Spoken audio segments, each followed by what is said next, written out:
Ferrari veut des sanctions sur le développement et financières pour Red Bull. D'accord.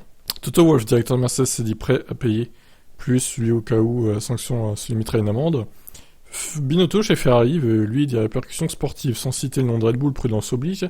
Il explique entre les lignes et qu'il exclut déjà d'enlever le titre à Verstappen, même s'il s'est joué de manière très serrée entre Hamilton et lui.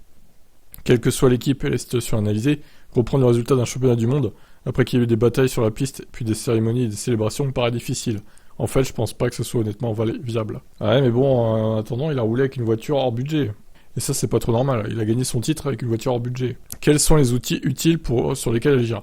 Je pense que si une équipe, quelle qu'elle soit, a eu un avantage en dépensant plus d'argent que les autres, elle peut avoir un avantage de performance qui reste lors des saisons suivantes. Il est évident que cet avantage ne s'évanouit pas en une seule course. Ça nous amène à dire que la meilleure pénalité, en plus de celle financière qui doit exister, doit conduire également à un ralentissement du développement de la voiture, car sinon l'avantage restera dans les années suivantes, et nous continuerons à concourir sans être à moyens égaux. À mon avis, il doit y avoir une sanction sur la capacité de développement. Ouais, mais va contrôler ça, encore une fois. Enfin, ça me paraît tellement dur à contrôler. Leur intérieur de la soufflerie, peut-être, ouais, éventuellement, mais est-ce qu'ils ont déjà pas toutes les infos qu'il faut? Est-ce qu'ils ont encore besoin de la soufflerie? Bon, sûrement que oui, pour développer la voiture, mais bon. Ils ont une telle avance, en fait, avec leur concept, là, que je me demande si ça serait bien efficace au final. Bon, qu'est-ce que vous en pensez de la proposition de Binotto? Donc sanctionner Red Bull sur le développement prochain de la voiture 2023, 2024, etc. Ciao.